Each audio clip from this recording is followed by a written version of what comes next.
നല്ലൊരു mixed fried rice ഉണ്ടാക്കിയല്ലോ. അതായത് veg, egg, chicken എല്ലാം കൂടെ ചേർത്തിട്ട് സൂപ്പറായിട്ടൊരു ഐറ്റം കേട്ടോ.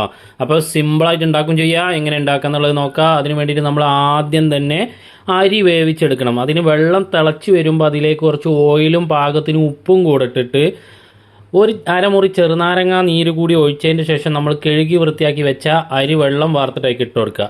കഴുകി വൃത്തിയാക്കിയതിന് ശേഷം അരമണിക്കൂർ വെള്ളത്തിലിട്ട് വെച്ച അരിയാണ് കേട്ടോ. അതായത് ബസ്മതി വൈറ്റ് സെല്ല റൈസാണ് എടുത്തിട്ടുള്ളത്. അതന്നെ എടുക്കണം. എന്നിട്ട് അത് പാകത്തിന് വെന്തതിന് ശേഷം അത് ഊറ്റിയിട്ട് അവിടെ തണക്കാൻ വേണ്ടി മാറ്റി വെക്കുക. എന്നിട്ട് ഒരു ഉരുളി അടുപ്പത്ത് വെച്ച് അത് ചൂടായിട്ട് വരുമ്പോൾ ഒരു 100 മില്ലി സൺഫ്ലവർ ഓയിൽ ഒഴിച്ചു കൊടുക്കുക. അതിലേക്ക് ഒരു 10 വെളുത്തുള്ളി ചതച്ചാണ്ട് ചേർത്ത് കൊടുക്കുക. ഒരു 6 കോഴിമുട്ടയും ചേർത്തുണ്ട്. റെസ്റ്റോറൻറ്റിലൊക്കെ ഒരു പോർഷനിക്ക് തന്നെ 2 കോഴിമുട്ട ചേർക്കൂട്ടാ. എന്നിട്ട് അതൊന്ന് ഇളക്കിയിട്ട് ഒന്നും ഇങ്ങോട്ട് വേവിച്ച് എടുക്കുക. എന്നിട്ട് അതിലേക്ക് നമ്മൾ വെജിറ്റബിൾ ചേർത്ത് കൊടുക്കുക. നമ്മൾ ക്യാബേജ്, ക്യാപ്സിക്കം, ബീൻസ്, ക്യാരറ്റാണ് ചേർത്തിട്ടുള്ളത്. 1 കിലോ റൈസിക്ക് ഒരു 350 ഗ്രാം മാക്സിമം വെജിറ്റബിൾ മതി ഇട്ടാ. ഇനി വെജിറ്റബിൾ മുട്ടയ്ക്ക് പാകത്ത് ഉപ്പ് മാത്രം ചേർത്ത് കൊടുത്താൽ മതി. റൈസിൽ നമ്മൾ ഉപ്പ് ഇട്ടിട്ടാണ് വേവിച്ചിട്ട്. എന്നിട്ട് ഒന്നുണ്ട് ഇളക്കി വേവിച്ച് വെജിറ്റ് ഇളക്കി വേവിച്ചതിന് ശേഷമായിരിക്കും നമ്മൾ ആദ്യം ഊറ്റിയിട്ട് തണക്കാൻ മാറ്റി വെച്ച റൈസാണ് ചേർത്ത് കൊടുക്കുക. അതിൻ്റെ മേലെ കൂടി ഒരു അല്പം സോയാ സോസാണ് ഒഴിച്ചു കൊടുക്കുക. കുരുമുളക് പൊടി ചേർത്ത് കൊടുക്കുക. White pepper is better.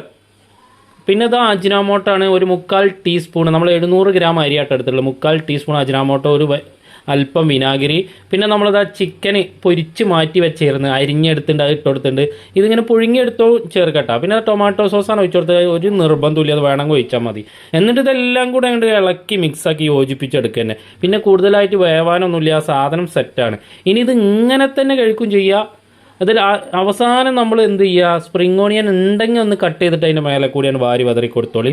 എന്നിട്ട് ഇത് ഇങ്ങനെ തന്നെ ഒരല്പം സോസും കൂടെ ചേർത്തിട്ട് ഇങ്ങനെ ആസ്വദിച്ച് കഴിക്കുക. അല്ലെങ്കിൽ സൈഡ് ഡിഷ് എന്തെങ്കിലും കൂട്ടിയിട്ടും കഴിക്കുക.